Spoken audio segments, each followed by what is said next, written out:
It is Wednesday, February 18th, 2026, and I want you to try and hold two completely contradictory images in your head at the same time. Yeah? Image number one.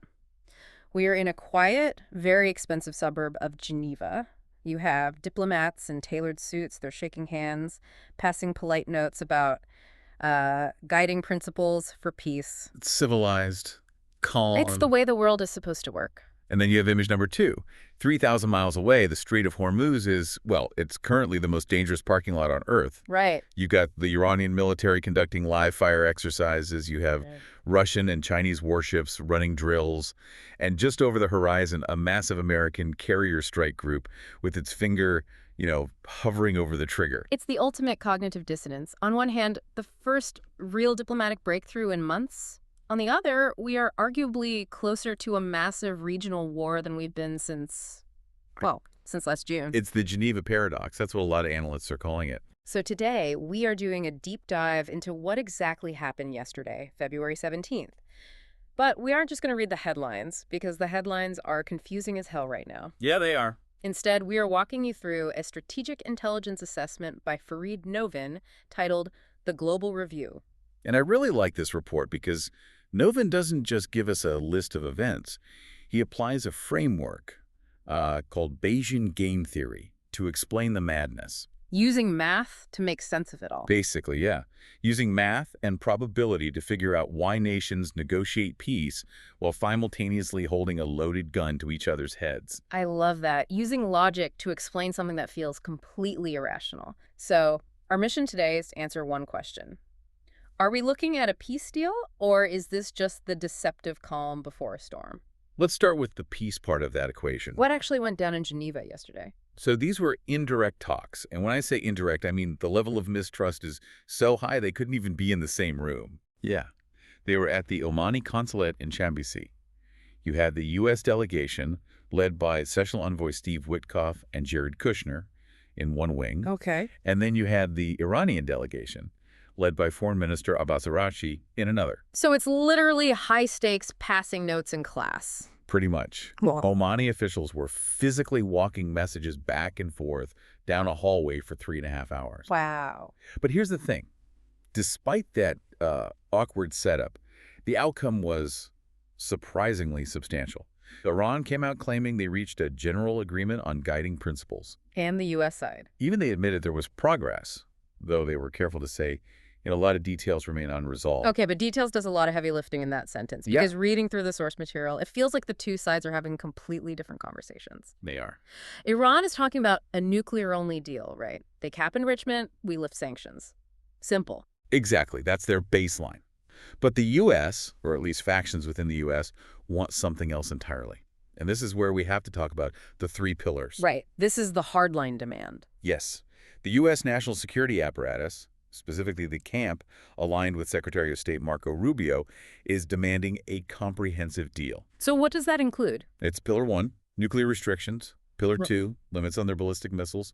And Pillar 3, dismantling their proxy forces across the region. And Iran has said pillars 2 and 3 are absolute non-starters. Categorically.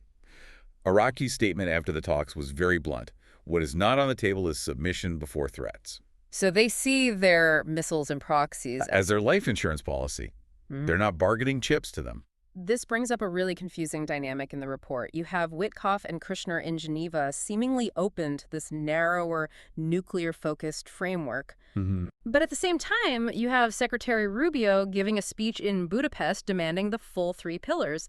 It feels like a good cop, bad cop routine, but honestly, it looks more like a disorganized cop. That's what the report calls the credibility trap.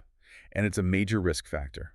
Is this a sophisticated strategy where Witkoff offers the carrot and Rubio waves the stick? Or is it just a mess? Or is it just genuine internal dysfunction? Yeah. Because if I'm Iran sitting in that room, I have to ask myself, does the guy sitting across the hall actually have the authority to make a deal? Or is his boss just going to tear it up tomorrow? Precisely. If the good cop can't deliver, then there is no negotiation. And they remember previous deals falling apart. So while they're shaking hands in Geneva, they're looking at the other signal the U.S. is sending. The military one. Military one. Which brings us right back to the paradox. While these polite notes are being passed in Geneva, the situation in the Strait of Hormuz is, Well, the report calls it electrifying. It's tense. Yesterday, the exact same day as the peace talks, the Islamic Revolutionary Guard Corps, the IRGC, announced a partial closure of the Strait of Hormuz. For what? They claim it's for live-fire naval exercises. But you don't just close the world's most important oil choke point for a drill, do you? Not usually. In fact, this is the first time they've closed the strait for exercises since the Iran-Iraq War in the 1980s. That is a massive historical marker. It really is. And they aren't alone out there. The waters are crowded. Very crowded. You've got the Maritime Security Belt 2026 exercise going on, which brings in Russian and Chinese warships. You have the USS Abraham Lincoln Carrier Group sitting about 700 kilometers offshore. And the big one? And, perhaps most critically, you have the USS Gerald R. Ford, the largest warship ever built, currently steaming toward the region. It's expected to arrive in early March. That is an insane amount of firepower in a very small bathtub. Right. And the rhetoric, it matches the hardware.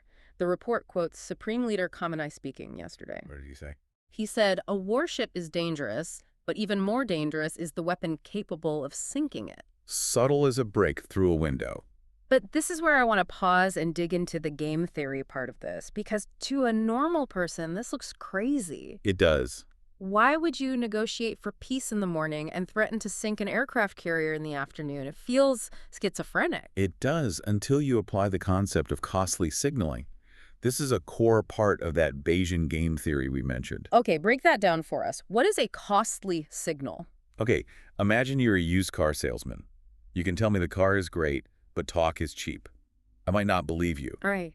But if you offer me a 10-year money-back guarantee, Yeah. that is a costly signal. You are taking a real financial risk to prove you're telling the truth. Okay, I get it. So how does that apply to Iran? Closing the Strait of Hormuz costs Iran money. It disrupts their own shipping. It annoys their primary economic partner, China. It's expensive. So the pain is the point. The pain is the point. By doing it, Iran is telling the U.S., we are willing to take economic pain to hurt you. We are not bluffing. They are hurting themselves to prove they aren't the weak type who will just fold. Exactly. In game theory, you are always trying to figure out if your opponent is a bluffer or a resolved actor.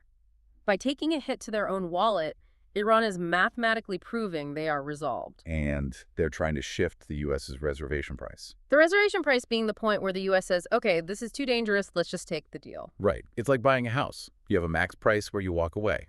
In geopolitics, that price isn't dollars, it's blood.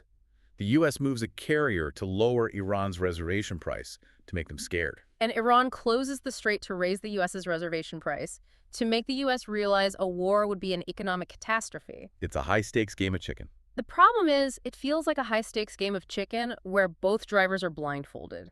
If you signal too hard, you don't just scare the other guy, you crash.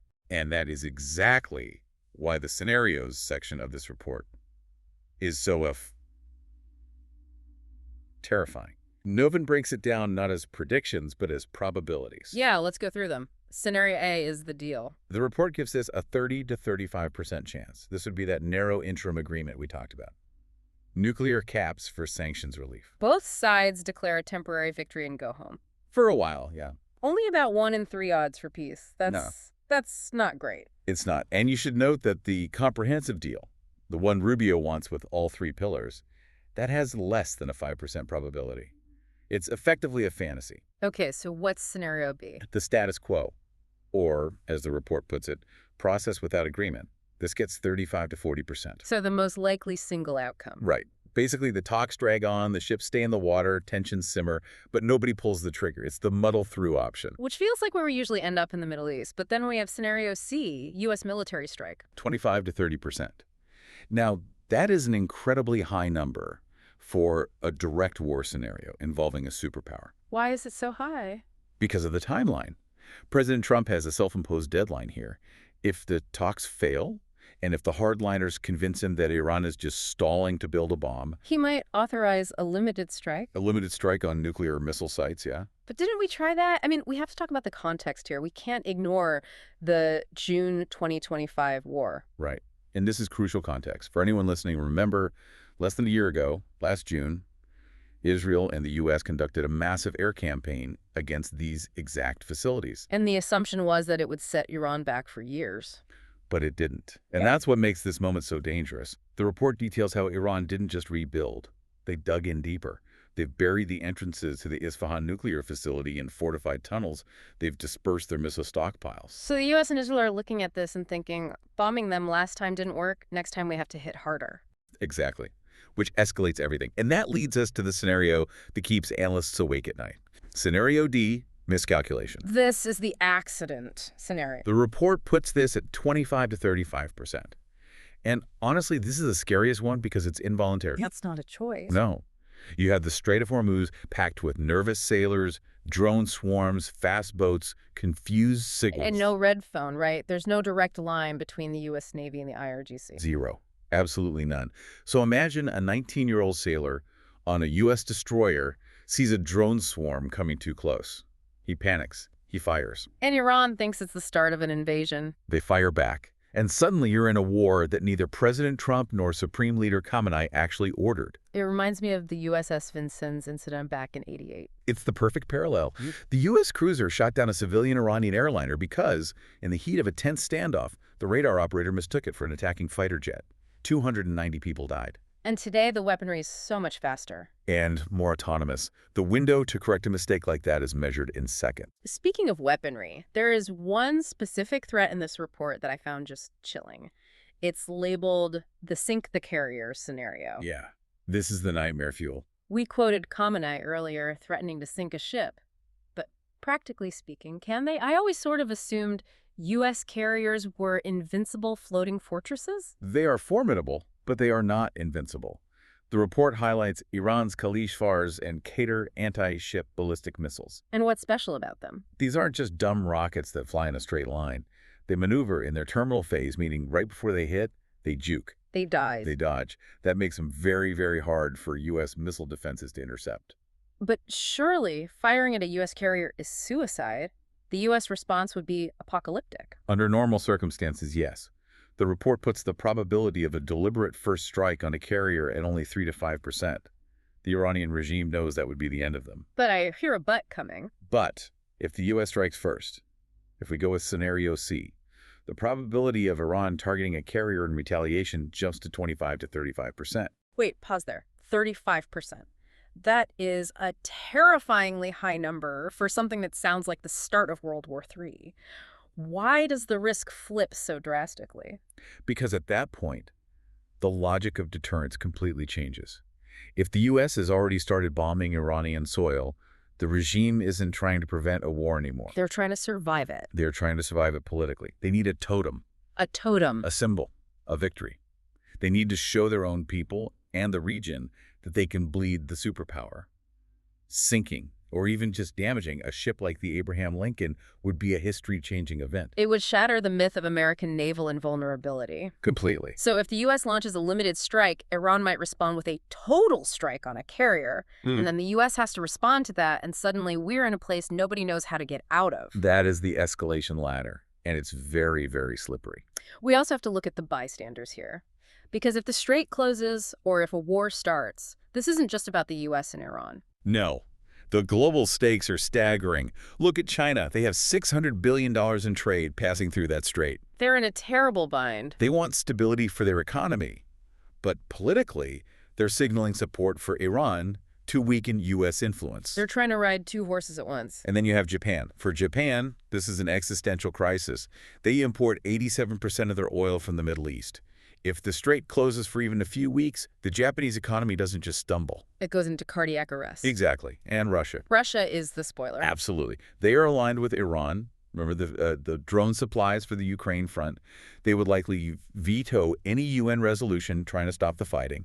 So the diplomatic path at the UN is effectively blocked. So let's zoom out. We have the USS Gerald R. Ford steaming toward the region. When does it arrive? Early March. So we have, what, 2 weeks? About that. And the report calls the arrival of the Ford a structural commitment device. Oh, what? A commitment device. It's like throwing your steering wheel out the window in a game of the chicken. It forces you to stay on course. Okay. By sending the Ford, Trump has put a ticking clock on the negotiations.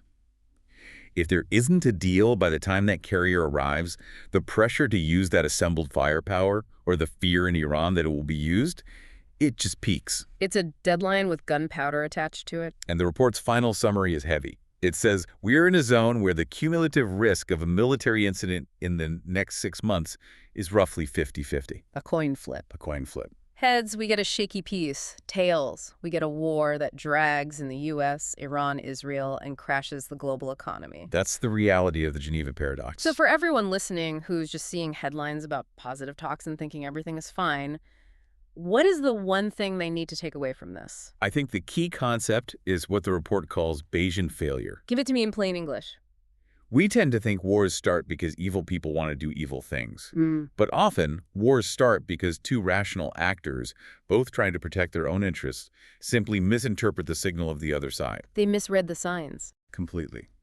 Iran thinks the U.S. is bluffing about the 3 pillars.